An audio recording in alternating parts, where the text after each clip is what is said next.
සමට සුබ දිනක් ප්‍රාර්ථනා කර සිටිනවා. තෙරුවන් සරණයි. ඉතින් අපි දන්නා පරිදි අපි අද රැස් සිටින්නේ අපගේ පුන්නජී ස්වාමීන් වහන්සේගේ ධර්ම සාකච්ඡා මාලාවේ තුන්වෙනි ධර්ම දේශනාවට හුම්කන් දීමටයි.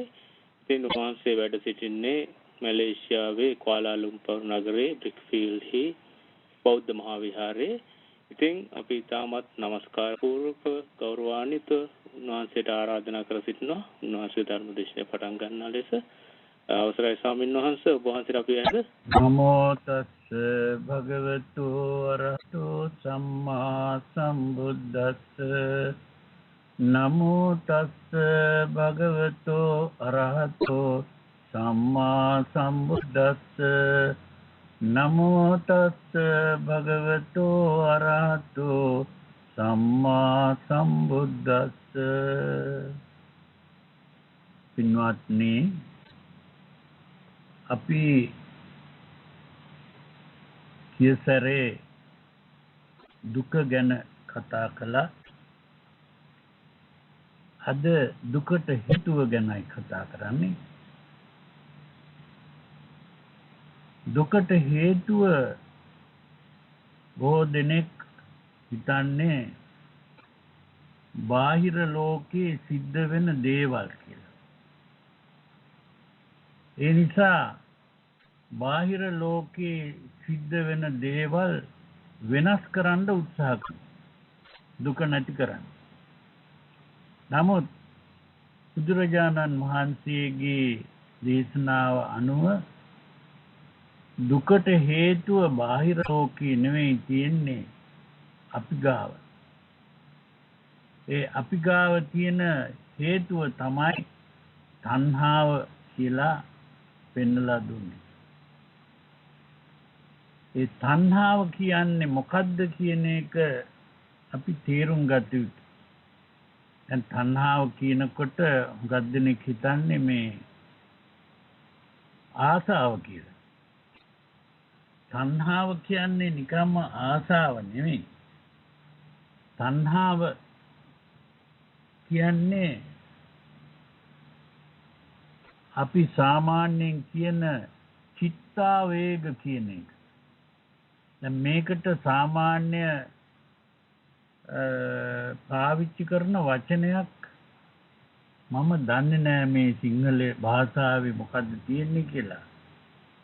මේ ඉංග්‍රීසි භාෂාවේ තියෙනවා ඉමෝෂන් කියලා වචනයක්. ඒ ඉමෝෂන් කියන වචනේ තමයි තණ්හාවේ තේරුම. ඒ කියන්නේ මේ තණ්හාව කියන එක ඇති වෙන්නේ වේදනාවයි. වේදනාව කියන්නේ මේ රිදෙනවා කියන අර්ථය නෙවෙයි. වේදනාව කියන්නේ විඳින. අපි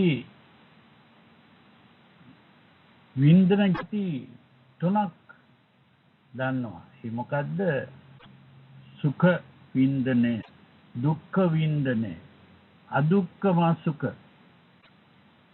සුඛ කියන්නේ සතුටුදායක විඳිනේ. දුක්ඛ කියන්නේ අසතුටුදායක විඳිනේ. අදුක්ඛම සුඛ කියන්නේ සතුටුදායකත් අසතුටුදායකත් නැති විඳිනේ. කොට මේ විඳින තුන අනුව තමයි අපේ තණ්හාව කියන එක ඇති වෙන්නේ. ඒ නිසා තමයි මේ තණ්හා තුන් જાතියක් ගැන කීවේ. කාම තණ්හා, භව තණ්හා, විභව තණ්හා කියලා. කාම තණ්හා කියලා කීවේ මේ සුඛ විඳිනේට තියෙන කැමැත්ත. ඒ සතුටුදායක විඳිනේට ආසාවක් ඇති වෙනවා නම් ඒ ආසාව තමයි කාම තණ්හාව. භව තණ්හාව කීවේ මේ අදුක්ඛම සුඛ කියන විඳිනෙන් ඇති වෙන දේ. ඒ අදුක්ඛම සුඛ කීවේ සතුටුදායක වින්දනයකුත් නෙවෙයි අසතුටුදායක වින්දනයකුත් නෙවෙයි ඒ දෙකටම නැති වින්දනය ඒ දෙකටම නැති වින්දනයෙන් මොකක්ද ඇති වෙන මේ ප්‍රතිචාරය ඒක තමයි යමක් තියනවා කියන හිතවිල්ල යමක් මොනවා හරි තියෙන මොකද සතුටුදායක වින්දනයකුත් නෙමෙයි අසතුටුදායක වින්දනයකුත් නෙමෙයි අපි හිතමු මේ සුදු පාට දෙයක් දැක්කා ඒ සුදු පාට දේ දැක්කට එච්චර ආසාවක් ඇති වෙන්නෙත් නෑ අකමැත්තක් ඇති වෙන්නෙත් නෑ අපි හිතමු බිත්තියක් දැක්කා ඒ බිත්තිය සුදු පාටයි ඒකට විශේෂ සතුටුදායක පාටකුත් නෙමෙයි අසතුටුදායක පාටකුත් නෙමෙයි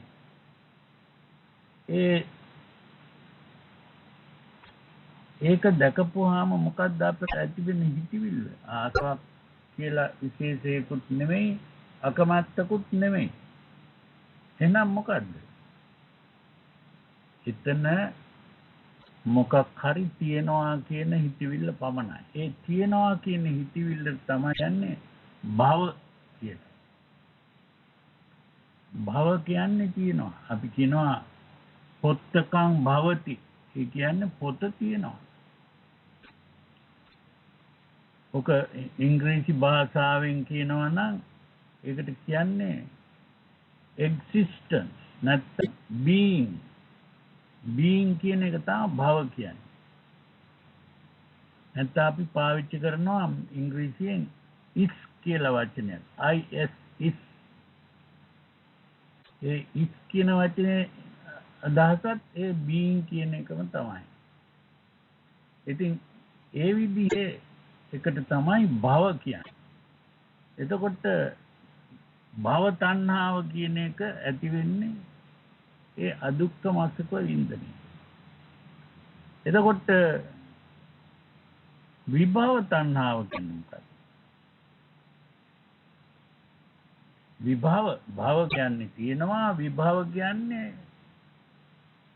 නැතිවීමට තියෙන ආසාව මොනවටද අපි නැතිවීමට තියෙන ආසාව අප්‍රිය දේ නැති වේවා කියන ආසාව තමයි ඒකයි විභව තණ්හාව එතකොට අප්‍රිය වේදනාව නැත්නම් දුක් වේදනාව ඒ දුක් වේදනාවෙන් තමයි විභව තණ්හාව කියන එක ඇති වෙන්නේ එතකොට මේ විදිහට තණ්හාව කියන එක මේ වින්දනය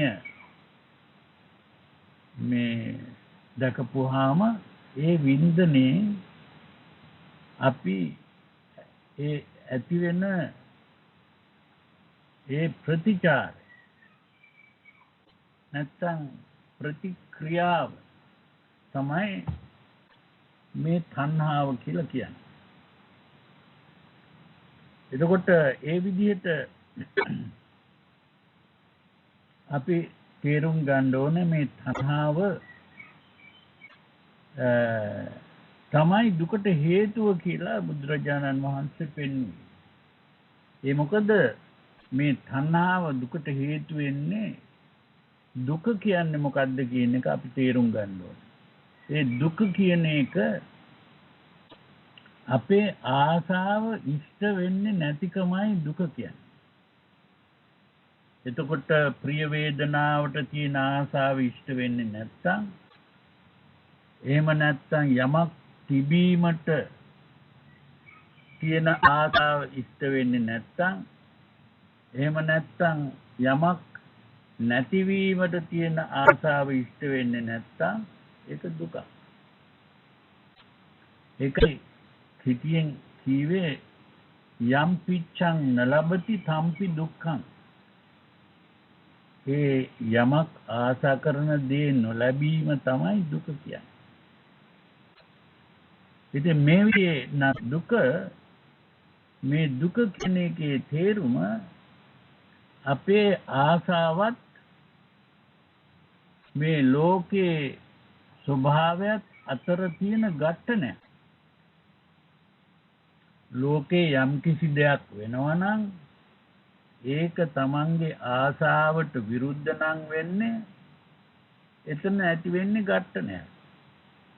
ඒ ලෝකේ සිද්ධ වෙන දේත් අපේ ආසාවත් අතර තියෙන ඝට්ටනයක් තමයි මේ දුක. එතකොට ඒ දුකට හේතුව අපි සාමාන්‍යයෙන් හිතන්නේ මේ ලෝකේ සිද්ධ වෙන දේ තමයි දුකට හේතුව. ඒ නිසා මේ ලෝකේ සිද්ධ වෙන දේ වෙනස් කළ යුතුයි. එහෙමයි. ඒ නිසා තමයි ඔය සමහර දර්ශනවල මේ කියවෙන්නේ මේ ලෝකේ වෙනස් කරන්න ඕන කියලා. එහෙ නැත්නම් සමාජය වෙනස් කරන්න ඕන. ඒ විදිහ දර්ශනවල කියවෙන්නේ ඒකයි. නමුත් මේ බුදුරජාණන් වහන්සේ පෙන්වුවේ මේ ලෝකේ වෙනස් කරන්න යෑම සාර්ථක දෙයක් නෙමෙයි. ඒ මොකද මේ හැම දෙයක්ම මේ ලෝකේ සිද්ධ වෙන්නේ හේතු නිසා. ඒ හේතු යම් කිසි හේතු කීපයක් එකම හේතුවක් නිසා නෙමෙයි හේතු කීපයක් නිසා. එතකොට ඒ හේතු කීපය තියෙනකොට යමක් සිද්ධ වෙනවා. ඒ හේතු නැති වෙනකොට ඒ දේ සිද්ධ වෙන්නේ නැහැ. එතකොට මේ ලෝකේ තියෙන හැම දෙයක්ම දෙයක් නෙමෙයි සිද්ධ වීම. ඒ සිද්ධ වීම තමයි මේ අපට ඕන කරන පිළිවෙලට නෙමෙයි නම් සිද්ධ වෙන්නේ ඒක දුකක් වෙනවා. ඒ නිසා අපි මේ සිද්ධ වීම වෙනස් කරන්න උත්සාහ කරුවට ඒක සාර්ථක නෑ. මොකද ඒ හේතු නිසායි ඒක සිද්ධ වෙන්නේ. ඒ හේතු වෙනස් කරන්න යෑමෙන් අපට සාර්ථක දෙයක් නෑ. මොකද කොයි දේ සිද්ධ වුණත් ඒ හැම දෙයක්ම අනිත්‍යයි. එතකොට මේ අනිත්‍ය වූ ලෝකෙක අපට ඕන හැටියට දේවල් සිද්ධ කරන්න උත්සාහ කරුවොත් ඒක සාර්ථක වෙන්නේ නැහැ. ඇයි? වෙනස් වෙන නිසා. මොන දේ අපි කළත් ඒක වෙනස් වෙනවා. අනිත්‍ය කිව්වේ ඒකයි. මොකද හැම දෙයක්ම හේතු නිසා ඇති වෙන්නේ. ඒ හේතු නැති වෙනකොට ඒක නැතු වෙනවා. ඒකට වෙනස් වෙනවා. ඒ වෙනස් වීම අපට නැති කරන්න බෑ. අපට නැති කරන්න පුළුවන් දේ තමයි අපේ ආසාවල්, අපේ හිතවිලි. එන්සයි මේ දුකට හේතුව අපේ ආසාවල්, අපේ හිතවිලි කියලා පෙන්නලා දුන්නා. එතකොට ඒ නිසා තමයි මේ තණ්හාව හේතුව හැටියට පෙනෙන්නේ. ඒ නිසා අපි මේ ආසාවල්, අකමැතිකම් ඒ ඔක්කොම තණ්හා. ආසාව විතරක් නෙවෙයි. යම් කිසි අකමැත්තක් තියෙනවා නම් ඒකත් තණ්හාව. යම් කිසි දෙයක් සිද්ධ වේවා කියලා අපේ ප්‍රාර්ථනාවක් තියෙනවා නම් ඒකත් තණ්හාව. ඒ නිසා අපි මේ තණ්හාව කියන එක තේරුම් අරගෙන ඒ තණ්හාව කිරීම තමයි අපේ දුක නැති වෙන්නේ කියන එකයි බුදුරජාණන් වහන්සේ දේශනා කළේ. මේ ආසාවල් නැති කරන්න කොහොමද නැති කරන්නේ කියන එක තමයි බුදුරජාණන් වහන්සේ මේ ආර්ය අෂ්ටාංගික මාර්ගය කියලා එකක් මේ කියලා දුන්නා. ඒක ගැන අපි නාට්‍යයේදී කතා කරනවා. නමුත් විශේෂයෙන් අපි දැනගත් යුත්තේ මේ තණ්හාව නැති කිරීමයි අවශ්‍ය වෙලා තියෙන්නේ. ඒ තණ්හාව ඇති වෙන්නේ වින්දනය නිසා. යම් කිසි වින්දනයක් ප්‍රිය හෝ අප්‍රිය හෝ දෙකටම නැති වින්දනය කියන ඒ වින්දන නිසා තමයි අපට තණ්හාව ඇති වෙන්නේ. කාම තණ්හා, භව තණ්හා, විභව තණ්හා. ඒ තණ්හාව ඇති වුණාම අපි දකින ලෝකේ දෙකට බෙදෙනවා. ඒ තණ්හාව ඇති වුණාම අපි දකින ලෝකේ දෙකට බෙදෙනවා. මොකක්ද දෙකට බෙදෙනවා කියන්නේ? එතන දැකීමකුත් තියෙනවා. එහෙම නැත්නම් දකින්න පුද්ගලයෙක් ඉන්නවා. දකින්න දෙයක් කියලා එකකුත් තියෙනවා. එතකොට මේ ලෝකේ දෙකට බෙදෙනවා කියන්නේ දකින්න දේ එක පැත්තකට යනවා. මේ දකින්න දැකීම කියන එක තව පැත්තකට යනවා. මේ විදිහට තමයි දෙකට බෙදෙන්නේ. ඒ වගේම දැන් අපට ආසාව ඇති වුණාම ඒ ආසා කරන දේ ආසාවයි කියලා දෙකට බෙදෙනවා. අකමැත්තක් ඇති වෙනකොට අකමැති වෙන දේ අකමැති වීම කියන කියලා දෙකට බෙදෙනවා. එතකොට මේ බෙදීමේදී අර අකමැති වීම කියන එක මගේ කියලා හිතනවා. ආසා වීම මගේ. ආශා කරන දේ මගෙන් පිට දෙයක්. ආශා කරන දේ මගෙන් පිට දෙයක්. ආසාව මගේ ආසාව. එතකොට ඒ මගේ කර ගැනීමක් මෙතන තියෙනවා කොටසක් මගේ කර ගන්නවා කොටසක් මගේ නෙවෙයි කියලා වෙන් කරනවා. ඒ මගේ කර ගන්න කොටස තමයි අන්තිමට මම වෙන්නේ. ඒ මගේ කර ගැනීමට තමයි උපාදානය කියලා කියන්නේ. දැන් පංච උපාදානස්කන්ධ කියලා කියනකොටත් ඒ මගේ කරගත්තු ගොඩවල් කන්ද කියලා කිව්වේ ගොඩක්. ඒ ගොඩවල් පහක් ගැනයි ඒ කතා කරුවේ පංච උපාදානස්කන්ධ කියලා.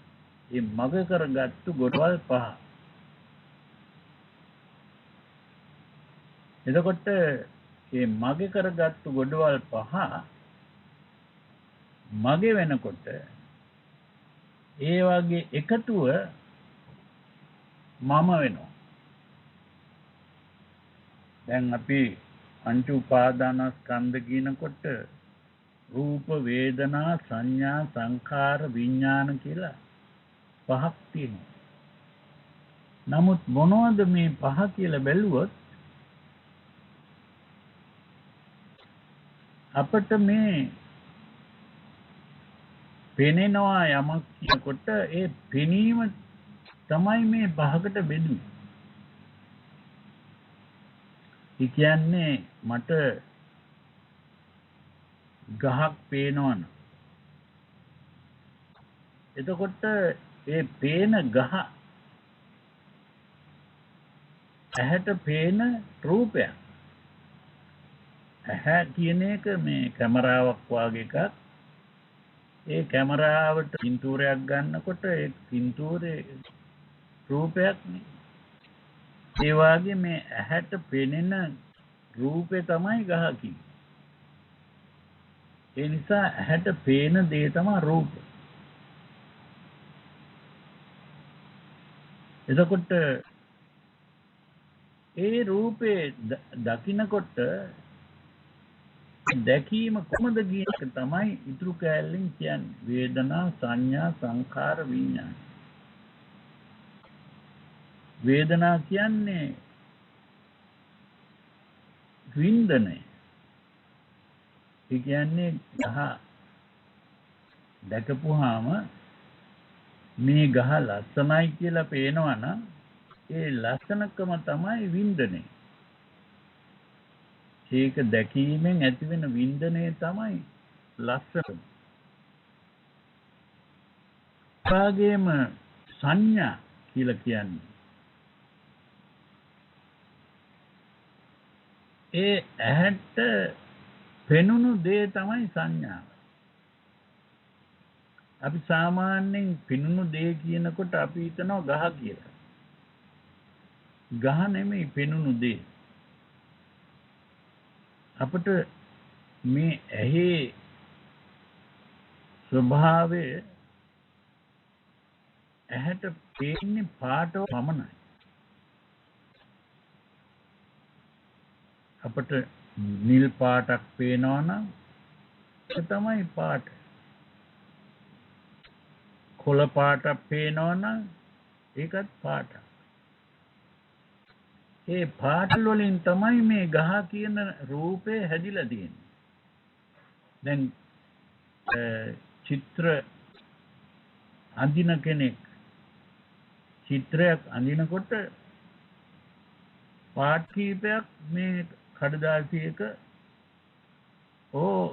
වෙන තැනක අර පාටවල් දානවා මේ තැන් වලට. ඒ පාටවල් තමයි අපට ඇහැ අරිනකොට පේන්නේ. නමුත් අපට ගහක් කියලා පේනවා නම් අපි ඒ පාටවල් එකහු කරලා අපේ හිතෙන්ම හදනවා ගහ. අන්න ඒකයි අපි තේරුම් ගන්න ඕනේ. ඒ ගහක් අපි හිතෙන් හදනවා. පාටවල් දැකපුවාම. දැන් අපි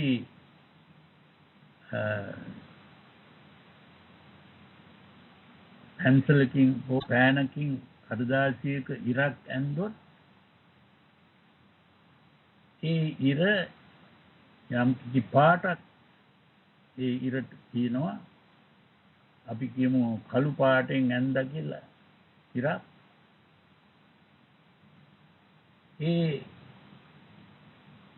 ඒ පෙනුනේ කළු පාට ඉර කළු පාට.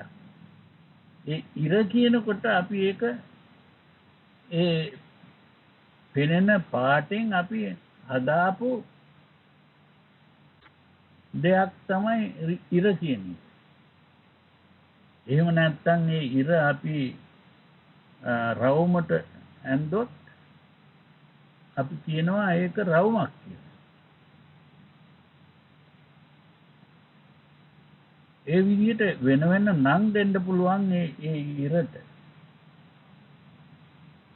ඒ වගේම එහෙම රවුමක් ඇඳලා ඒක ඇතුලේ මේ තව ඉරි ගහලා අපි මේ මූණක් වාගේ පේන්න ඉර ගැව්වොත් එතකොට අපි ඒකට කියනවා මූණ කියලා. නමුත් එතන දැක්කේ ඉරි නැත්තම් පාටවල්. ඒ නිසා අපි මේ පාටවල් එක්කහු කරලා තමයි යම් කිසි දෙයක් හදන්නේ අපේ හිතෙන්. හදලා තමයි යමක් දකින්නේ. එතකොට ගහක් දැක්කා කිව්වොත් ඒ පාටවල් එක්කහු කරලා අපි හදාපු දේ තමයි රූපේ. කවුරුවත් මේ චිත්‍ර අඳින කෙනෙක් මිනිස්සෙගේ රූපයක් ඇන්දොත් ඒ අඳිනවා කියන්නේ එතනට පාටවල් දැම්ම. ඒ පාටවල් දිහා බලලා අපි මේ මිනිස්සෙක් කියලා මේ හිතට ගන්න. ඉතින් ඒ විදිහට ඒ පාටවල් එක්කව කරලා යමක් හැදීමට තමයි සංඛාර කියලා කියන්නේ. එතකොට වේදනා සංඥා කියේ පාට ඒ පාටවල් එක්කව කරලා හදා රූපේ තමයි සංඛාරය. නමුත් මෙතන සංඛාර කියපුවම එතන අපි එක රූපයක් හැදුවේ. ඒ වගේ තවත් රූප වෙන්න පුළුවන්. ගහක් තිබුණාට ඒ ගහේ කිට්ටුව තියෙන්න පුළුවන් පොකුණක්. එහෙම නැත්නම් ඒ කුරුල්ලෙක් ඉන්න පුළුවන්. නැත්නම් වඳුරෙක් ඉන්න පුළුවන්. එහෙම නැත්නම් තව මිනිසෙක් ඉන්න පුළුවන්. ඒ හැම දෙයක්ම වශයෙන් අපි ගන්නකොට එතන තෙරුවන් සරණයි ස්වාමීන් වහන්සේ මාව ඇහෙනවද? ඇහෙනවා. ස්වාමීන් වහන්සේ සමාවෙන්නට බාධා කරන්න සිද්ධ වුණාට ඔබ වහන්සේ කිව්වා මගේ නම චින්තක ටොරන්ටෝ වලින් ඔබ වහන්සේ කිව්වා මේ පංච උපාදානස්කන්ධය කියන්නේ රූප වේදනා සංඥා සංකාර විඥාන කියලා. ඔබ වහන්සේ කියනවා රූපේ කියන්නේ ඇසට දැකීම කියලා. ඒකට සංකාර කියන්නේ මේ රූප ඔක්කොම එක්කව කරලා එතන දැනීම කියලා ඉවරලා මම හිතන්නේ ධර්මයේ දන්න ස්වාමීන් වහන්සේ කෙනෙක් පංච උපාදානස්කන්ධය හරියට විස්තර කරා නම් අනිත් අයටත් සෙතක් වෙයි කියලා මට හිතෙනවා. මොකද මම ගිහියෙක්නේ. ඉතින් මේ ධර්මයේ දන්න ස්වාමීන් වහන්සේලා ඇතිනේ. මම හිතන්නේ සම්පූර්ණ වැරදි වහන්සේ ඔය විග්‍රහ කරන විදිය කියන එකයි මගේ හැඟීම. කරුණාකරලා දන්න ස්වාමීන් මේකට සම්බන්ධ වෙලා මේ අනිත් අයගේ යහපත උදෙසා පංච උපාදානස්කන්ධය කියන එක උපාදාන පරිවර්ත සූත්‍රයේ කොහොමද විග්‍රහ කරලා තියෙන්නේ කියන එක කිව්වොත් මම හිතන්නේ අනිත් හැමෝටම සෙතක් වෙයි. ධර්මයේ නාමයෙන් වෙන වෙන දේවල් කියනවට වැඩිය කියලායි මගේ හැඟීම. තෙරුවන් සරණයි. හොඳයි වරදක් නැහැ. ඉතින් තමන්ගේ හැඟීමනේ කීවේ. දැන් මම කීවේ මගේ හැඟීම. ඉතින් මේකේ කොයි හැඟීමද හරි කියන එක තමන්ම තේරුම් ගත යුතු දෙයක්. දැන් නෑ ස්වාමීන් වහන්සේ ඔබ වහන්සේගේ හැඟීම නෙමෙයි කියවිත්තේ අපි බුදුරජාණන් වහන්සේගේ ධර්මය ඉගෙන ගන්නවා නම් බුදුරජාණන් වහන්සේ අපේ ශාස්ත්‍රඥ වහන්සේ කියලා පිළිගන්නවා නම් අපි කතා කළ යුත්තේ බුදුරජාණන් වහන්සේගේ ධර්මය. එක එක්කෙනාගේ දේවල් කතා කරනවා කියන්නේ ඒක තමයි. නමුත් අපි බුදුරජාණන් වහන්සේගේ ධර්මය අහනකොට අපේ හිතටනේ මේක දැනෙන්නේ. ඒක තමයි අපේ හිතට එන අදහස තමයි බුදුරජාණන් වහන්සේගේ ධර්මය අපි කියවනකොට නැත්නම් අහනකොට අපේ හිතට යම් කිසි අදහසක් එනවා. ඒ අදහස තමයි මේ බුදුරජාණන් වහන්සේගේ ධර්මය කියලා තමයි අපිට හිතට ඇති වෙන්නේ. එතකොට ඔබතුමා ඒ බුදුරජාණන් වහන්සේගේ ධර්මය කියලා යමක් කියවනම් ඒ කියවනකොට තමන්ගේ හිතට ආපු දේ තමයි තමන් පිළිගන්නේ මේක තමයි බුදුරජාණන් වහන්සේ කීවේ කියලා. ඒ වගේම මම එහෙම නෙමෙයි. අපි මම මොකද්ද බුදුරජාණන් වහන්සේ කීවේ කියලා. ඒක තමයි. ඔබතුමා කියන කොහොමද බුදුරජාණන් වහන්සේ කීවා කියලා තේරුම් ඔප්පු කරන්නේ. මම නෙමෙයි ස්වාමීන් වහන්සේ ධර්මයේ දන්න ස්වාමීන් වහන්සේලා වැඩිහිටි ස්වාමීන් වහන්සේලා මේ ධර්ම සාකච්ඡාවට සම්බන්ධ වෙලා ඉන්නවනේ. ඒ කෙනෙක් මම හිතන්නේ කතා කරා නම් ඊට වැඩි හොඳයි කියන එකයි මගේ හැඟීම. මොකද මම දන්නවා ඔබ වහන්සේ කියපු එක බුදුරජාණන් වහන්සේ දේශ කරපු දෙයට පටහැනේ කියන එක. ඒකයි මම කිව්වේ ධර්මයේ දන්න ස්වාමීන් වහන්සේගේ දේශනා කරපු එකට පටහැනි කීවට ඔතන පටහැනි වෙලා තියෙන්නේ ඔබතුමාගේ අදහසට පටහැනි වෙලා තියෙන්නේ. ඔබතුමාගේ අදහසට මගේ අදහසෙන් වැඩක් නෑ උතන්ට. මේ උතන්ට බුදුරජාණන් වහන්සේගේ දේශනාව කීවේ මොකේද? උපාදාන පරිවර්ත සූත්‍රයේ හරියට පැහැදිලිව කියලා දෙනවා පංච උපාදානස්කන්ධේ කොහොමද විභාග කරලා තියෙන්නේ කියලා. හරි කොහොමද කියලා තියෙනවා නම් උපාදාන පරිවර්ත සූත්‍රයේ කියවලා තියෙනවා නම් ඔබ වහන්සේ ඔය මම කියන දේ හොඳට තේරෙයි. ඉතින් මං කියනවට වැඩිය හොඳයි කියලා මම කිව්වේ ස්ථාන්ත දන්න මට වැඩි ධර්මදර විනයදර භික්ෂුන් වහන්සේලා මේ ධර්ම සාකච්ඡාව ඉන්න කියලා මම හොඳ ආකාරම දන්නවා. ඉතින් එතකොට ඒ කෙනෙක් ඕක විග්‍රහ කරා නම් ඔබ වහන්සේත් යමක් ඉගෙන ගනී කියලා මට හිතුණා. නෑ ඕකේ ප්‍රශ්නේ තියෙන්නේ දැන් ඔබතුමාගේ අදහසට එකඟ වෙච්ච තව හාමුදුරුවමක් හොයාගන්නයි ඔය උත්සාහ කරන්නේ. ඒ කියන්නේ මේ ඉතින් මේ මගේ අදහස ස්වාමීන් වහන්සේ වෙන ධර්මදර භික්ෂුවක් කොහොමද දන්නේ? මම මෙතන වෙනම සාකච්ඡාවක වෙනම ඉන්න මොකද්ද පුද්ගලෙක්. ධර්මදර භික්ෂු කියන්නේ කාටද? ධර්මදර භික්ෂුව කියන්නේ ධර්මයේ දරාගෙන ඉන්න. බුදුරජාණන් වහන්සේගේ ධර්මයේ දරාගෙන ඉන්න ධර්මදර භික්ෂුව. හරි ධර්මයේ දරාගෙන ඉන්නවා නම් ඒ බුදුරජාණන් වහන්සේ කියාපු දේ මොකද්ද කියලා දැනගෙන ඉන්න බෑ. ඒක තමයි මම කියන්නේ. දැන් මේ ධර්ම සාකච්ඡාවක් ඉන්නවා. ඔබ වහන්සේ නොදන්නා වුණාට ධර්මදර භික්ෂුන් ඉන්නවා මේ ධර්ම සාකච්ඡාව තුළ. ඉතින් එතකොට ඔය ඔබ වහන්සේ කියන එක හරි කියලා කියන කොටසකුත් ඇති ඒ ධර්මය නොදන්න කට්ටිය. නමුත් ධර්ම දන්න කට්ටිය ඔබ වහන්සේ කියන එක වැරදිද හරිද කියලා ජජ් කරන කට්ටිය. එතකොට ඔබ වහන්සේ ඔය කියන කතාව ඔබතුමාගේ අදහසයි ඔය කියන්නේ. මගේ අදහස නෙමෙයි මම කියන්නේ මම ධර්මයේ ඉගෙනගෙන තියෙන විදියට මම බුදුරජාණන් වහන්සේගේ ඉගෙනගෙන තියෙන විදියටනේ ඔය කියන්නේ. ඒ ඉගෙනගෙන තියෙන විදිය කියන්නේ ඒක ඉගෙන ගත්තා නම් එතකොට ඔබතුමාගේ අදහසක්. බුදුරජාණන් වහන්සේ ත්‍රිපිටකය විස්තර කරලා තියෙනවානේ මේ විදිහටයි මේ පංච උපාදානස්කන්ධය විස්තර කරලා තියෙන්නේ කියලා. ඔබ වහන්සේට මම කියන්න ඕන මම කියන්නම්. කොහොමද විස්තර කරලා පංච උපාදානස්කන්ධය කියන එක පංච උපාදානස්කන්ධයක හරිය පිළිවෙලට විස්තර කරලා තියෙන බුදුරජාණන් වහන්සේ උපාදාන පරිවර්ත සූත්‍රය කියන එකේ. හරි සූත්‍රේ මොනවද තියෙන්නේ? ඒක තමයි. ඒ සූත්‍රේ කියමුකෝ බලන්න. රූප උපාදානස්කන්ධ, වේදනා උපාදානස්කන්ධ, සංඥා උපාදානස්කන්ධ, සංස්කාර උපාදානස්කන්ධ, විඥාන උපාදානස්කන්ධ කියලා ලෝකේ තියෙනවා. ඒකට රූපේ කියන එතන බුදුරජාණන් වහන්සේ කියලා තියෙන්නේ සතර මහා ධාතුව සතර මහා ධාතුවෙන් හටගත්ත දේවල් වලට. ඇහැට දකින්න රූපේට විතරක් නෙමෙයි එතන කියන්නේ සතර මහා ධාතුව. සහ සතර මහා ධාතුව හටගත්ත දේවල් වලට. එතකොට දැන් ඔතන සංඛාර උපාදානස්කන්ධය කියන්නේ ඔතන චේතනාවට තමයි සංස්කාර උපාදානස්කන්ධය කියන්නේ. සංඛාර උපාදානස්කන්ධ කියන්නේ. එතකොට දැන් ඔබ වහන්සේ කියනවා තව ඊට වඩා වෙනස් හස්පසින් වෙනස් කතාවක්. ඒකයි මම කිව්වේ ධර්මදර භික්ෂුවක් ඉන්නවා නම් ඕක හරියට පැහැදිලි කරා නම් හැමෝටම ප්‍රයෝජනවත් වෙයි කියලා. දෙනුවන් සර්ණයි. දැන් මෙතන තියෙන්නේ ඔබතුමාගේ කතාව නෙමෙයි ඒ ධර්මදර භික්ෂුන් වහන්සේ කියන ඒ භික්ෂුන් වහන්සේගේ කතාවක් නෙමෙයි මගේ කතාවනේ දැන් තියෙන්නේ. ඒ කතාව අහන්න කැමති නැත්නම් අහන්න නැතුව ඉන්න එකයි. මගේ කතාව දැන් දිගටම කරගෙන යන්න මේ බලාපොරොත්තුව තියෙන්නේ. මේක ධර්ම සාකච්ඡාවක් නේ ස්වාමීන් වහන්සේ. මේක ධර්ම සාකච්ඡාවක් නේ. එතකොට මේ සාකච්ඡාව තුළ සාකච්ඡාව නම් ඒක මම කියන එක වැරදි කියලා ඔබතුමා කියනවා නම් ඒ වැරද්ද පෙන්වන්න ඕන. වැරද්ද පෙන්වන්නත් බැරුව සූත්‍රයක නමක් කියලා මේ කීවට හරිය නැහැ. එතන පැහැදිලි කරලා පෙන්වන්න ඕන වැරද්ද මොකක්ද කියලා. අන්න ඒකයි තියෙන ප්‍රශ්නේ.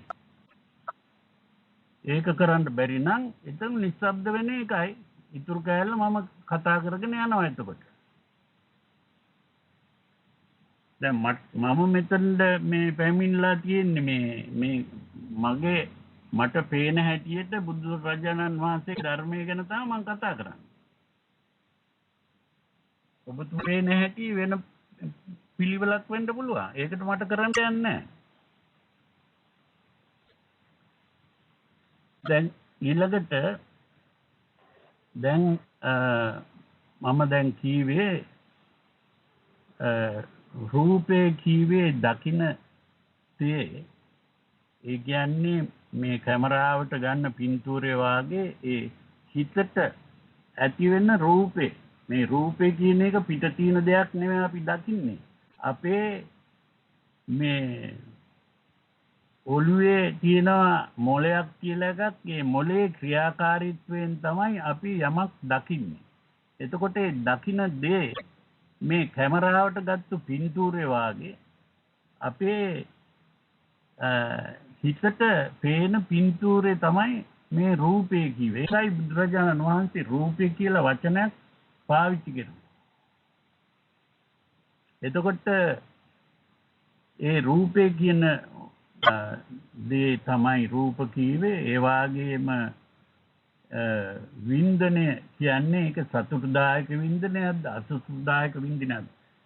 මං කිව්වේ ඉස්ලාම අපි දකින්නේ පාටවල් කියලා. ඒ පාටවල් දැකපුවාම ඒ පාට තමයි මේ සංඥා කියේ. එතකොට ඒ පාට දකින්නකොට සතුටක් ඇති වෙනවා නම් ඒ සතුට තමයි වින්දනය වේදනා. එතකොට ඒ පාටවල් එක්කව කරලා යම් කිසි දෙයක් හැදුවා නම් ඒ හැදීම තමයි සංඛාර. ඒකට තමයි වචී සංඛාර කියලා කියන්නේ. දැන් මේ සංඛාර කියපුවාම සංඛාර දෙක තුනක් තියෙනවා. කාය සංඛාර, වචී සංඛාර, චිත්ත සංඛාර කියලා.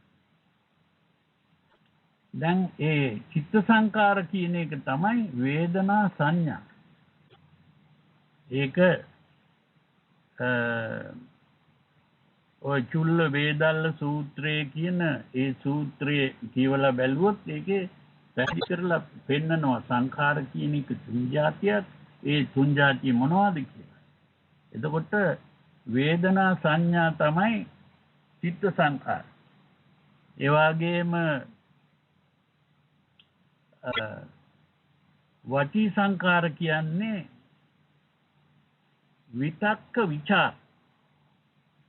ඒ විතක්ක විචාර කියන වචන දෙක සාමාන්‍යයෙන් ඔය අටුවාචාර්යෝ එහෙම තේරුම් කරන්නේ අරමුණට හිත යොමු කිරීම, අරමුණේ පැතිරීම කියලා. නමුත් ඒක වැරදි කියලායි මම කියන්නේ. එතකොට වචී සංඛාර කියලා කියන්නේ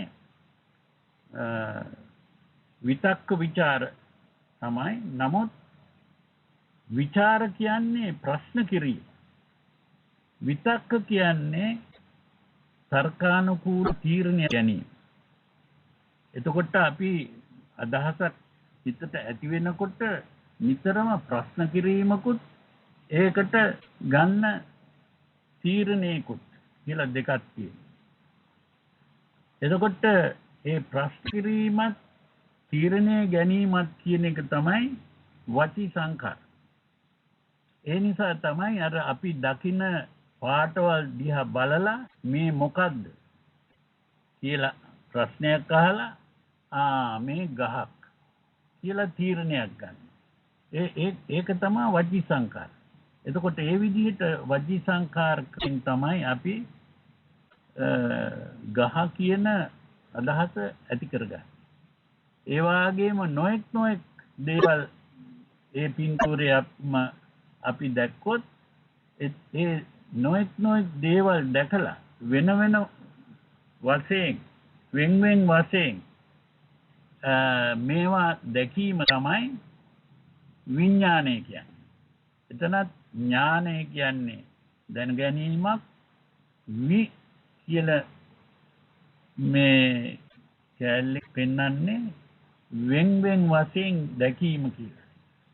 එතකොට ඒ විදිහටයි විඥානය කියන එක මම තේරුම් ගන්න.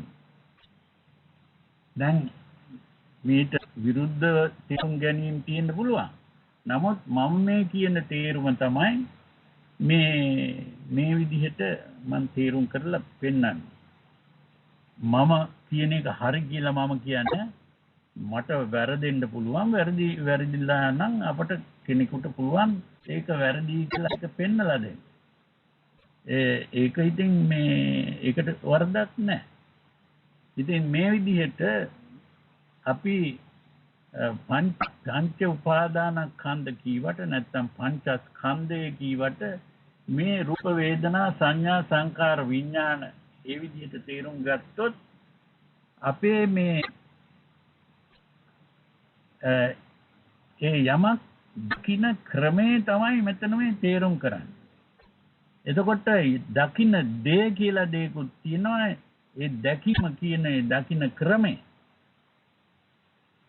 කියලා දෙකක් තියෙනවා. ඒ දකින්න ක්‍රමේ නැත්නම් දැකීම කියන එක තමයි මගේ කරගන්නේ. අර දකින්න දේ පිට දෙයක් හැටියට අපි සැලකනවා. ඉතින් මේ විදිහට උපාදානය කරගෙන ඒ උපාදානයේ නිසා තමයි භව කියන එක ඇති වෙන්නේ. භවය කියලා කියන්නේ මම ඇතිවීම. මම ඇති වුණා කියන එකයි භව. භව කියන්නේ තියනවා කියන එක ඉන්නවා කියන භව කියන්නේ. එතකොට මගේ ඉඳීම තමයි භව කියන්නේ. එතකොට මගේ ඉඳීම කියලා තමයි ඊළඟට මගේ අතීතය ගැන හිතනකොට උප්පත්තිය ගැන හිතනවා අනාගතය ගැන හිතනකොට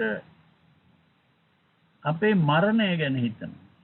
එතකොට උප්පත්තිය මරණයටයි අතරේ වෙන එක තමයි ජරාව. දිරීම. මේ විදිහට අපි ජාති ජරා මරණ මේක තමයි දුක වෙන්නේ. ඒ මොකද මම ඇති වුණාගෙන් පස්සේ තමයි මට උප්පත්තියක් ඇති වුණා කියලා අපි හිතන්නේ. මොකද එහෙම නැත්නම් මෙතන ඉපදෙන්නේ මම නෙවෙයි. ඉපදෙන්නේ ශරීරේ. ඒ ශරීරේ මම කරගත්තු නිසායි ශරීරයේ උප්පත්තිය මගේ උප්පත්තිය වෙන්නේ. ඉතින් මේ විදිහට තමයි අපේ තණ්හාවෙන් උපාදානය ඇති වෙලා උපාදානෙන් භවය ඇති වෙලා භවයෙන් තමයි ජාති ජරා මරණ කියන ඒ දුක ඇති වෙන්නේ. ඒ විදිහටයි මේ දුකට හේතුවත් අපි තේරුම් ගත යුත්තේ කියන එකයි මම මේ පහදලා දෙන්නේ. මම කියන්නේ මේක හරි කියලා වැරදෙන්න පුළුවන්. නමුත් මට පේන හැටියට මේක තමයි හරි. නමුත් තව කෙනෙකුට වෙන විදිහකට ඒක තේරෙන්න පුළුවන්. ඒකට මට ප්‍රශ්නයක් නැහැ. දැන් මට පේන හැටි මම කියන්නේ. එතකොට මට මේ විදිහේ බණ කතාවක් කියන්න කියලා ආරාධනයක් කරපු නිසායි මම මේක කියන්නේ. නැත්තම් මම වෙන කාරණයක් නැහැ මට මේක කියන්න. ඉතින් මේවා ගැන අහගෙන ඉඳලා යම් කිසි කෙනෙකුට මම කියන එක තේරෙනවා නම් එතකොට ඒක තේරුණා වෙනවා. ඒක පිළිගත්තොත් ඒක පිළිගැනීමක්. ඒක පිළිගත්තේ නැත්නම් ඒක පිළිගත්තේ නැහැ කියලා අපි පිළිගන්නවා. ඒක කිසිම ප්‍රශ්නයක් නැහැ. ඉතින් මේ විදිහට අවිනාශ මං කියන්නේ මේ මම ඉස්සර කතා කරන්නේ මේ සෝඩෙන් ඔබ වහන්සේ දේශනා කරගෙන යන්න ඔබ වහන්සේ අපේ ආරාධනෙ පිළි අරගෙන මේ දේශනා කරන්න ඉදිරිපත් වීම ගැන අපි අනේක වාරයක් ස්තුති නායකයටි ඉතින් මේක කරගෙන යන්න කියලා මම ආරාධනා කරනවා ඔබ වහන්සේ බලාපොරොත්තු විදියට. ඉතින් ප්‍රශ්න තියෙනවා නම් අපිට ඒව සාකච්ඡා කරන්නත් පුළුවන්.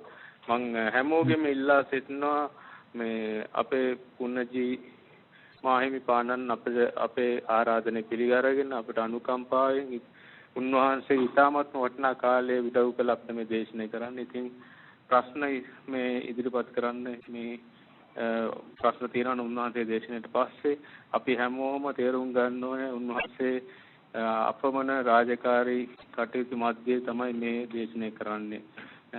ඉතින් උන්වහන්සේ කිව්වා වගේ දසවදාල වගේ උන්වහන්සේ මේ කාලයක් තිස්සේ පරිශ්‍රණ කළා උන්වහන්සේ හදාarලා තියෙන ධර්මය තමයි අපිත් එක්ක මේ බෙදා හදාගන්නේ.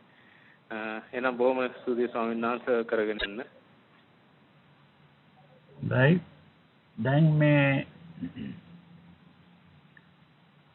ඒ දුකට හේතුව තණ්හාව කියන එක අපි හරියට මේ තේරුම් ගත යුතුයි කියලායි මගේ අදහස. එතකොට අද හුඟක් මේ මම එක කාරණයක් කියන්නේ මම මේ බුද්ධ ධර්මයේ ගැන ලොකු පරිශ්‍රණයක් මේ කෙරුවා. මගේ පරිශ්‍රණය කියන්නේ බුදුරජාණන් වහන්සේ දේශනා කරුවේ මොකද්ද කියන එක ගැනයි මම පරිශ්‍රණ කරුවේ. ඒ කියන්නේ අද තියෙනවා බුදුරජාණන් වහන්සේගේ දේශනාව කියලා එක එක જાතිය බුද්ධ ධර්ම ගොඩක්. එකක් තේරවාද කියනවා, තව එකක් මහායාන කියනවා, තව එකක් වජ්‍රයාන කියනවා. ඒ වගේ අතරේ බෙදිලි තියෙනවා. ඒ විදිහට මේ බෙදිලි මහ ගොඩක ඉඳගෙනයි අපි මේ කතා කරන්නේ. දැන් බුදුරජාණන් වහන්සේගේ පරිනිර්වාණයෙන් පස්සේ අවුරුදු 100කට විතර පස්සේ තමයි දෙකට බෙදුනේ තේරවාද මහා සංඝීය කියලා දෙකකට. ඒ දෙකට බෙදුනයින් පස්සෙතනින් අවසාන වුණේ නැහැ. තේරවාද කියන එකත් බෙදිලා ගියා කීපයකට. ඒ වගේම මහා සංඝීය කියන එකත් බෙදිලා ගියා. අශෝක රජුරන්ගේ කාලේ වෙනකොට නිකා 18ක් තිබුණා. ඒ නිකා 18 කියන්නේ අපේ ওই ලංකාවේ තියෙන සියන් නිකාය, අමරපුර නිකාය, රාමඤ්ඤ නිකාය කියන ಜಾති නිකා නෙමෙයි. ඒ නිකාවල මේ බෙදයක් නෑ. මේ විනය ඇර විනය ගැන වුණත් එච්චර ලොකු ભેදයක් මේ ධර්මයේ ගැනත් ભેදයක් නෑ. නමුත් අර ඔය කියන නිකා 18 ක්‍රමයකට බුද්ධ ධර්මයේ තේරුම් කෙරුවා. ඒ 18 ක්‍රමයෙන්ම බුද්ධ ධර්මයේ ඒ කාලේ තේරුම් කෙරුවා. නමුත් අද ඒ 18 ක්‍රමයේම හොයාගන්නත් නැහැ. අද ඉන්දියාවේ මේ බුද්ධ ධර්මයේ නැති වෙන්නේ. දැන් එහෙම තත්ත්වයක්. එතකොට නමුත් ලංකාවට දැන් අවදීන් තියෙන ධර්මයේ තමයි අපි තේරවාද කියලා කියන්නේ. ඉතින් ඒකේ සුවාචාර්යෝ අනුව තමයි එතන විශ්වාස තියෙන්නේ. ඉතින් මම පෙන්නන්නේ මේ මම ලංකාවේ පිළිගන්න අටුවාචාරීන්ගේ මතය මම මේ බුදුරජාණන් වහන්සේගේ මතය කියලා මම පිළිගන්නේ නැහැ. ඒ වගේම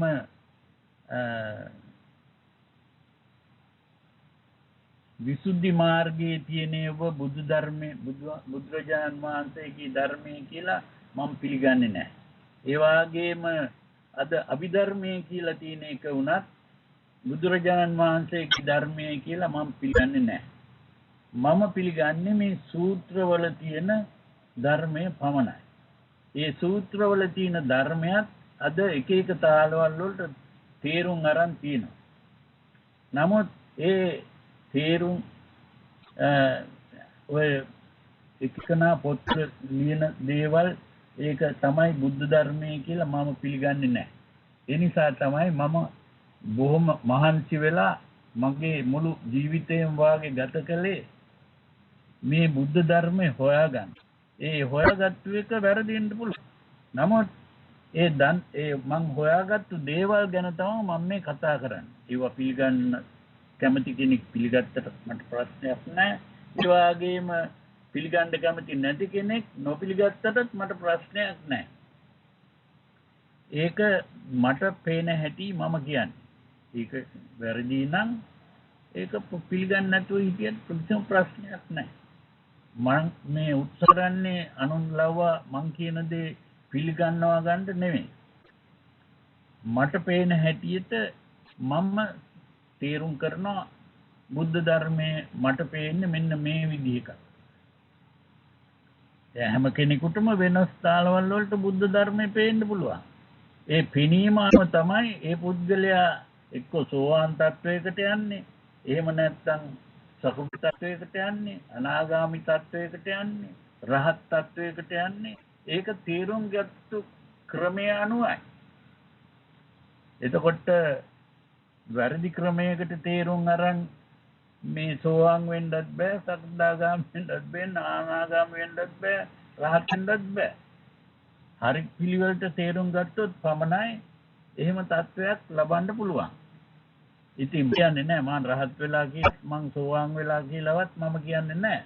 නමුත් මට පේන හැටියට මට තේරෙන හැටියට තමයි මම කියන්නේ.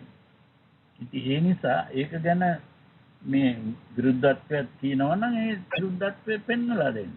එතකොට ඒක මට තේරෙන්නේ නැහැ කියලා හිතනවා නම් අහගෙන ඉන්න ඕනෑම කෙනෙකුට ඒක තේරෙන්නේ නැති බව පෙන්වලා දෙන්න මට. ඒකට ප්‍රශ්නයක් නැහැ. මමත් කැමති ඒක මගේ වැරද්දක් තියෙනවා නම් ඒක තේරුම් අරන් මට හදාගන්න මම ඒක කැමතියි. නමුත් දැනට තේරෙන හැටියට තමයි මම මේ කියන්නේ. මේ විදිහට අද මේ විශේෂයෙන්ම අද මම මේ නවීන මනෝවිද්‍යාව බටහිර නව විද්‍යාවත් මම ගැන මේ හොයලා බලලා තිනවා. ඒ වගේම නවීන දර්ශන ගැනත් මම හොයලා බලලා තිනවා. මේ වෙන වෙන ආගම් වල කියවෙන දේවලුත් හොයලා බලලා තිනවා. ඒව ඔක්කොම හොයලා බලලා මම නවීන විද්‍යාවත් මම ගැන ඉගෙනගෙන තිනවා. ඒව ඔක්කොම දැනගෙන තමයි මම මේ කතා කරන්නේ. නිකම්ම මේ මෝඩකමට කතා කරන එකක් නෙවෙයි.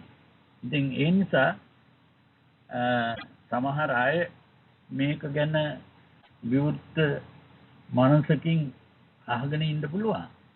ඉතින් එහෙම අහගෙන හිටියොත් මම කියන්නේ මොනවද කියන එක තේරෙන්න පුළුවන්. ඒ තේරුණා පිළි නොගත්තට ප්‍රශ්නයක් නැහැ. ඉතින් කොහොම හරි මම කියන එක තේරුම් අරන් සෙටක් වෙයි කියන අදහසින් තමයි මම මේවා මේ කියන්නේ.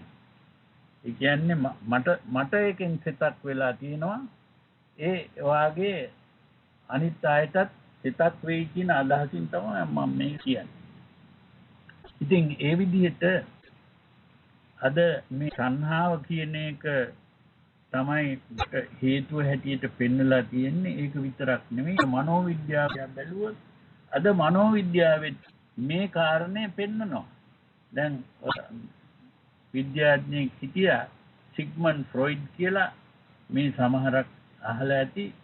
ඒ සිග්මන්ඩ් ෆ්‍රොයිඩ් කියන මනෝවිද්‍යාඥයාට තේරුනේ මේ ඉමෝෂන් කියන ඒ චිත්තාවේග තමයි මේ මානසික රෝගවල හේතුව. ඒ වගේම හැම අපරාධකාරීන්ගේ අපරාධ ක්‍රියාවල් වලටත් හේතුව මේ ලෝකේ යුද්ධවල් වලට හේතුව මේ ලෝකේ තියෙන දුක් සියල්ලටම හේතුව ඇති වෙලා තින්නේ මේ චිත්තාවේග කියන්නේ. ඒ චිත්තාවේග කියන එක තමයි අද තණ්හාව කියන්නේ. එතකොට අපි බෞද්ධයෝ තණ්හාව මේ නැත්තම් බුදුරජාණන් වහන්සේ තණ්හාව. මම කියන්නේ බෞද්ධයෝ තණ්හාව කියන එකත් එක තාලෙට තේරුම් කරන්න පුළුවන්. නම් බුදුරජාණන් වහන්සේ තණ්හාව කීවේ මෙහෙම මේ චිත්තාවේග කියන එකටයි කියලා මම තේරුම් කරනවා. ඒ වගේම මේ චිත්තාවේග කියන එක විතරක් නෙවෙයි අපි බුදුරජාණන් වහන්සේ හිත ගැන කතා කරනකොට වචන තුනක් පාවිච්චි කරුවා. චිත්ත, මනෝ, විඥාන කියලා. අද හුඟක් දෙනෙක් හිතාගෙන ඉන්නේ මේ චිත්ත, මනෝ, විඥාන කියන්නේ මේ එක තේරුම තියෙන වචන තුනක්. ඒකදී කියලා මගේ අදහස. එකම තේරුම තියෙන වචන තුනක් නෙමෙයි. හිත කියන්නේ යම් කිසි දෙයක් නෙමෙයි. අද හුඟක් දෙනෙක් හිතාගෙන ඉන්න හිත ශරීරය කියන්නේ දෙකක් කියලා. මේ ශරීරයෙන් වෙන් කරලා ගන්න පුළුවන් හිත. ඒ හිත ගමන් කරනවා කියලා ඒ විදිහේ කල්පනාවකුත් තියෙනවා. නමුත් එහෙම එකක් නෙවෙයි මට පේන හැටියට මේ බුද්ධ ධර්මයේ තේරුම් කරන්නේ. මේ හිත කියන්නේ ශරීරයේම තියෙන ක්‍රියාවක්. ඒ කියන්නේ හිත, මනස, විඥානය කියන ක්‍රියා තුනක්. ශරීරයේ තියෙන ක්‍රියා තුනක් තමයි චිත්ත, මනෝ, විඥාන කියන්නේ. එතකොට විඥානය කියන ක්‍රියාව අපි ගත්තොත් විඥානය කියන්නේ ඇස් පෙනීම, කන් ඇහිීම, නාහිත දැනීම, දිවට දැනීම, ශරීරයට දැනීම. මේවා තමයි විඥාන. චක්කු විඥාන, සෝත විඥාන, ගාන විඥාන, જીවහා විඥාන, කාය විඥාන කියන ඒ විඥාන පහ. විඥාන. ඇස් පෙනීම, කන් ඇහිීම, නාහිත දැනීම, දිවට දැනීම, ශරීරයට දැනීම. එතකොට ඒ විඥාන එක බ්‍රාහ්මණයෙක් බුදුරජාණන් වහන්සේගෙන් ප්‍රශ්නයක් ඇහුවා. ඒකත් සූත්‍රවල තියෙන එකක්. ඒ ප්‍රශ්නේ මොකද්ද? මේ අපට මේ විඥාන පහක් තියෙනවා. ඇස් පෙනීම, කන් ඇහිීම යනාදි වශයෙන් ඒ පහ වෙනස් දේවල්. ඒ කියන්නේ ඇහැට යමක් පේනවා, කනට ඇහෙන ශබ්දෙයි ඇහැට පේන දේ බැලුවොත් වෙනස්. ඒ වගේම නාහිත දැනෙන ගඳ සුවඳ ඒකත් වෙනස්. දිවට දැනෙන රසත් වෙනස්. ශරීරයට දැනෙන ස්පර්ශයත් වෙනස්. මේ වෙනස් වූ ඒ විඥානවල එක්කහුව වෙන්නේ කොතනද කියලා ඇහුවා. එතකොට බුදුරජාණන් වහන්සේ දුන්නු උත්තරේ තමයි මේ වෙනස් වූ විඥානවල එක්කහුව වෙන්නේ මනස කියලා. ඒ වෙනස් වූ විඥානවල එක්කහුව වෙන්නේ මනස කියන එකේ තේරුම මොකක්ද? අද නවීන විද්‍යාව දිහා බැලුවොත් මේ ඇස්, කන්, නාස, දිව, ශරීරය කියන ඒ ඉන්ද්‍රියන් මේ මොළයට එකහුව වෙලා තියෙනවා. ඒ එකහුව වෙන්නේ ස්නායු මාර්ගය. ඒ ස්නායුවේ තමයි මේක එකහුව වෙන්නේ. ඒ ස්නායු මාර්ගයෙන් එකහුනහම ඒ මොළයේදී යම් කිසි ක්‍රියාවක් ඇති වෙනවා. ඒ ක්‍රියාව තමයි අර ඇහෙන් දකින රූපයි, කනෙන් ඇහෙන ශබ්දයි ඒව ඔක්කොම එකහු කරලා තේරුමක් දෙනවා. ඒ මනසේ තේරුමක් දෙනවා. එතකොට යමක් දිහා බලලා මේ කීවොත් මේක තමයි මේසයක්, එහෙම නැත්නම් මේක තමයි පුටුවක් කියලා ඒ ඇහෙන් දකින දේ විතරක් නෙමෙයි එතන තියෙන්නේ. අල්ලපුවම මෙහෙමයි වෙන්නේ කියන එකත් අපි දන්නවා. පුටුවක් කියනකොට ඒකේ අනිත් පැත්තෙන් බලනකොට පේන හැටිත් අපි දන්නවා. ඒ පුටුවට මේ අතින් හරි ලීයකින් හරි ගැහුවොත් කොයි විදිහේ සද්දයක් එනවද කියන එකත් අපි සාමාන්‍යයෙන් දන්නවා. ඒ මොකද අරව ඔක්කොම එකවරලා තමයි මේ පුටුව, මේසේ, ඔරලෝසුව ඒ වාගේ අදහස අපි ඇති කරගන්නේ. ඒ අදහස ඇති කර ගැනීම තමයි මනෝ කියන වචනයෙන් මේ කියවෙන්නේ. ඒ මනසට දැනෙන දේ තමයි ධම්ම කියන්නේ. මනෝ ධම්ම. අර චක්කු රූප කියෝ වාගේ මනෝ ධම්ම. ඒ මනසට දැනෙන දේ තමයි කියන්නේ. එතකොට මේ විදිහට ඒ මොලේ ක්‍රියාකාරීත්වය තමයි මනස කියන්නේ. එතකොට ඔතනින් අවසාන නැහැ. මොකද ඒ මොලෙන් අපි යම් කිසි තීරණයක් ගත්තොත් අපි හිතමු අපට පේන්න කවුරු හරි කෙනෙක් ළඟට පැමිණියා. ඒක අපේ ඇහැට පේනවා. ඒ වගේම ඒ පුද්ගලයා යමක් කියනවා, කතා කරනවා. ඒ කතා කරනකොට අපේ කනට ඇහෙනවා. එතන පෙනීමයි කනට ඇහිීමයි එතනින් අවසානයක් නෑ. ඒක මොළයට ගියාම ඒ මොළෙන් අපි තීරණය කරනවා. මේ පුද්ගලයා අහවල් පුද්ගලයා. එහෙම නැත්නම් ඒ පුද්ගලයා දැන් කිව්වේ මෙන්න මේකයි. ඊළඟට ඒකෙන් අපි තීරණය කෙරුවොත් මේ පුද්ගලයා මට දොස් කීවා, මට බැන්නා, මට නිඳා කෙරුවා. එහෙම අපි හිතුවොත් මොකද්ද වෙන්නේ? තරහ එනවා. ඒ තරහ එනවා කියන්නේ එතන ඒ කැලල තමයි චිත්ත කියලා කියන්නේ. දැන් ඔය අභිධර්මයේ එහෙම ඉගෙන ගන්නකොට කියනවා මේ හිත කියන්නේ මේ හෘදයේ අඩපමණක් ලේ තියෙනවා, ඒ ලේ ආශ්‍රයෙන් තමයි හිත තියෙන්නේ කියලා. ඒකේ ඇත්තක් තියෙනවා. මොකද දැන් අද නවීන විද්‍යාව අනුව බැලුවොත් මේ අර පුද්ගලයා ඇවදින් කතා කරනකොට අපි තීරණය කෙරුවා නම් මේ මට බැන්න, දොස් කීවා, නිඳා කෙරුවා කියන ඒ අදහස එතන නැවුවා නම් ඒ අදහස අනුව මේ මොලෙන් යනවා ස්නායුවක් ශරීරයේ තියෙන ටියකට. ඉංග්‍රීසියෙන් කියනවා ග්ලෑන්ඩ් කියලා. ඒ ග්‍රන්ථිය අපි තරහ නම් ඔය ඇඩ්‍රිනල් ග්ලෑන්ඩ් කියන ඒ ග්‍රන්ථියට තමයි මේ පණිවිඩය යන්නේ. එහෙම ගියාම ඒ ග්‍රන්ථියෙන් පිට කරනවා යුසර් හෝමෝන් කියලා ඉංග්‍රීසියෙන් කියන ඒ යුසර් ලේ වලට පිට කරපුවාම ඒ ලේ නහර දිග මුළු ශරීරයටම යනවා. ඒ ශරීරයටම ගියාම ඒ ශරීරයේ යම් යම්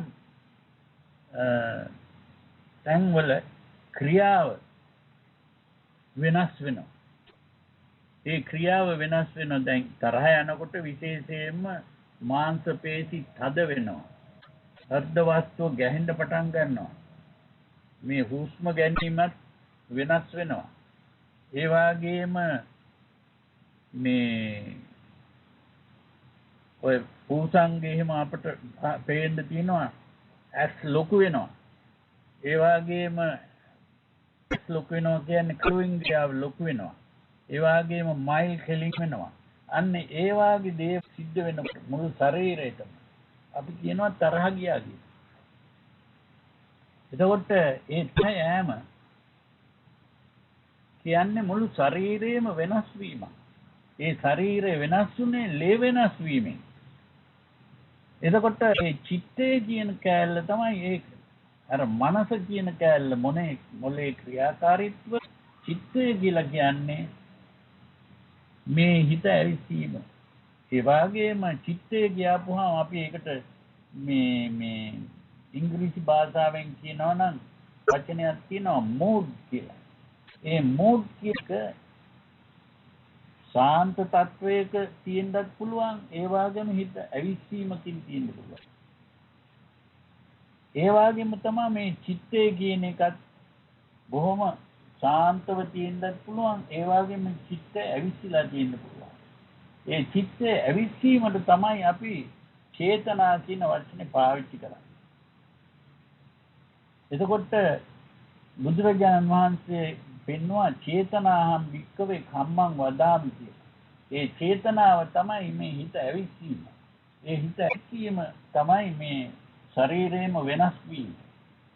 එතකොට මේ ශරීරයේ වෙනස් වෙලා අපි කියමු කේන්ති ආවා කියලා. ඒකෙන් ආපුවම එතනින් ඒ කේන්ති අනුව ක්‍රියා කරන්න පටන් ගන්නවා.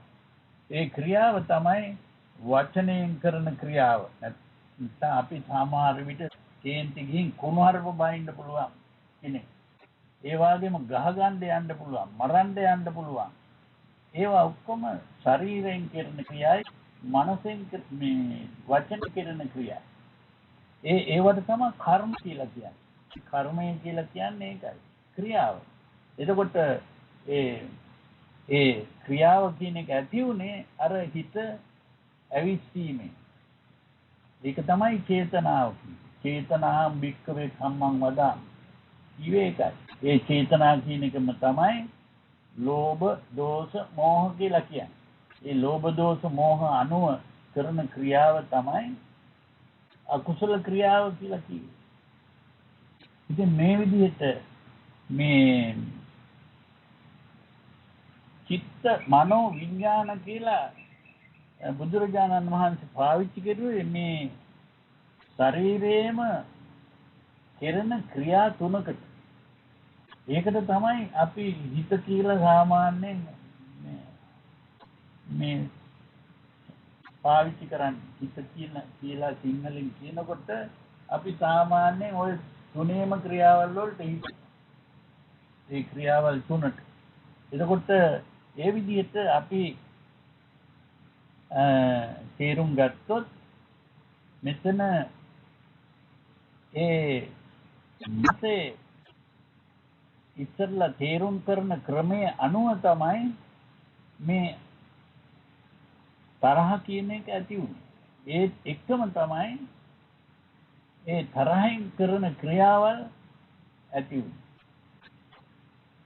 මේක විශේෂ කාරණයක්. අද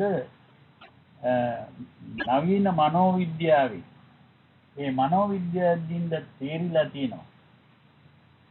ඔය සිග්මන්ඩ් ෆ්‍රොයිඩ් කියන මනෝවිද්‍යාඥයා මුලින් හිතේ මේ ඔය චිත්තය කියන එහෙම නැත්නම් මේ ඉමෝෂන් කියන දේවල් මේ ශරීරයේම හැදිලා හටගන්න දේවල් ඒවා නැති කරන්න බෑ. නමුත් බුද්ධ ධර්මයේ බුදුරජාණන් වහන්සේ මේ පෙන්වලා දීලා තියෙනවා පබස්සක මිදම් වික්කවේ චිත්තං ආගන්තුක උපක්ලේශී උපක්ලිටං. ඒ කියන්නේ හිත කියන එක පිරිසුදු දෙයක්. පිටින් එන දේවල් වලින් තමයි අපිරිසුදු වෙන්නේ. ඒක හරියට තේරුම් ගත්ත කෙනෙකුට තමයි මේ හිත පිරිසුදු කරන්න පුළුවන් වෙන්නේ. ඒක තේරුම් ගත්තේ නැත්නම් හිත පිරිසුදු කරන්න බෑ. ඒ අනුවම මේ සිග්මන්ඩ් ෆ්‍රොයිඩ් කියන මනෝවිද්‍යාඥයා තේරුනේ නැහැ මේ හිත කියන එක පිරිසුදු දෙයක්. නමුත් ඒක අපිරිසුදු වෙන්නේ පිටින් එන දේවල් වලින් කියන එක හරියට අවබෝධ වුණේ නැහැ. එහෙම අවබෝධ වුණේ නැති නිසා තමයි මේ ඒ ආසාවල් තරහවල් කියන දේවල් මේ හිතේම මේ ශරීරයේම හටගන්න දේවල් හැටියට ඉන්ස්ටින්ක්ට් කියන වචනේ පාවිච්චි කරනවා. ඒ ඉන්ස්ටින්ක්ට් කියන වචනේ පාවිච්චි කරලා මේක නැති කරන්න බෑ කියන අදහස ඇති වුණා. නමුත් කාලයක් පහුණායින් පස්සේ ඔය බටහිර මනෝවිද්‍යාවෙන් වැටහෙන්න පටන් ගත්තා මේවා මේ ඇතුළෙන්ම හටගන්න දේවල් නෙමෙයි. ඉන්ස්ටින්ක්ට් නෙමෙයි මේවා. මේ ආසාවල් තරහවල් කියන දේවල් මනසේ ක්‍රියාව. නැත්නම් ඒකට කියනවා ඉංග්‍රීසියෙන් මනස කියන එකට කොග්නිටිව් කියලා. ඔය අපි හිතේ ගියාපු කොටසට කියනවා affective කියලා. ඒ කොග්නිටිව් affective කියන එක විශේෂණ දෙකක්. ඒක කොහොම හරි ඒ වචන තමයි පාවිච්චි කරන්නේ මනස චිත්ත කියන දෙක. ඉතින් මේ මනෝවිද්‍යාඥයෝ මේ පසු කාලයකදී මනෝවිද්‍යාඥයෝ පෙන්වලා දුන්නා මේ මනස තමයි මුල් වෙන්නේ. ඒ මනසේ ක්‍රියාව අනුව තමයි මේ ඒ චිත්තය ඇවිස්සෙන්නේ. මේ කාරණය බුදුරජාණන් වහන්සේ අවුරුදු 2000කට කලින් කියලා තියෙනවා. මනෝ පුබ්බංකමා ධම්මා කියන මේ ගාථාවේ තේරුම් කරන්න මේකයි. මනස මුල් වෙනවා මේ ක්‍රියා වලිය නැත්නම් ඒ ක්‍රියා වලට ඒ මොකද ඒ මනසෙන් තමයි මේක අඳුරගෙන ඒ අනුව තමයි අපේ ආසාවල් තරහ ඇති වෙන්නේ. ඒකයි මනසාච අදුත්තේන වාසුතිවා කරෝතිවා අතෝනම් දුක්ඛමං වේ. මනසාච පසන්නේ සුතිවා කරෝතිවා අතෝනම් සුඛමං වේ. මේ මෙතනත් විශේෂ කාරණයක්. මෙතන දුක් දෙනෙක් දරන වැරදි අදහසක් තමයි මේ දුක්ඛ සත්‍ය කියන්නේ මේ ජීවිතේ දුකක්, ලෝකේ දුකක් කියලා කියවකේ. එහෙම නෙමෙයි මෙතන මේ පැහැදිලි කරලා පෙන්නන්නේ බුදුරජාණන් වහන්සේ. නරක පිළිවෙලට කල්පනා කෙරුවොත් දුක ඇති වෙනවා. හොඳ පිළිවෙලට කල්පනා කෙරුවොත් සැප ඇති වෙනවා. එතකොට මේ මනසේ ක්‍රියාව අනුව තමයි අපිට සැප දුක් කියන දේවල් ඇති වෙන්නේ. ඒ නිසා ජීවිතේ දුක් නැත්නම් මේ ලෝකේ දුක එහෙම කියලා නෙමෙයි බුදුරජාණන් වහන්සේ දේශනා.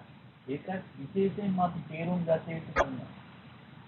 ඒ වගේම මෙතන බුදුරජාණන් වහන්සේ පෙන්වන්නේ මේ හිත පිරිසිදු කරන්න පුළුවන්. ඒ මොකද මේ මනස වෙනස් කෙරුවොත් ඒ කියන්නේ මනසේ කරන කල්පනාව වෙනස් කෙරුවොත් අපට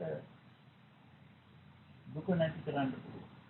ඒ වගේම ඔය චිත්තේ අවිච්ඡේද නැති කරන්න පුළුවන්. ඒක තමයි ආර්ය අෂ්ටාංග මාර්ගයෙන් පෙන්වන්නේ. ඉතින් විශේෂයෙන්ම මේක අපි තේරුම් ගත්තොත් මේ බුද්ධ ධර්මයේ අද ලෝකයට මාර්ගයේ පෙන්නන බුද්ධ ධර්මයේ විශේෂ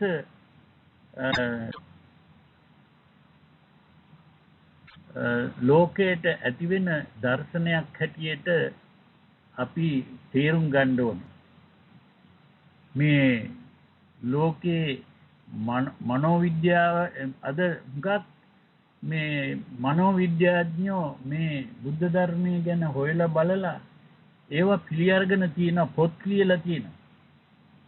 මේකෙන් හොඳට වැටහෙනවා අපට මේ බුද්ධ මේ තියෙන වටිනාකම. ඒ නිසා අපේ මේ බුද්ධ ධර්මයේ හරි පිළිවෙලට තේරුම් ගන්න උත්සාහ කරන එක හොඳ දෙයක් කියලා මම කියනවා. ඒ වගේම මෙතනින් මම කතාව අවසන් කරනවා. මංගලං සත්සං සබ්බ දේවතා සබ්බ බුද්ධානුභාවේන සදා සොත්ති භවන්තු තේ භවතු සබ්බ මංගලං රක්ඛන්තු සබ්බ දේවතා සබ්බ ධම්මානුභාවේන සදා සොත්ති භවන්තු තේ භවතු සබ්බ මංගලං රක්ඛන්තු සබ්බ දේවතා සබ්බ සංඝානුභාවේන සදා සොත්ති භවන්තු තේ. සාදු සාදු.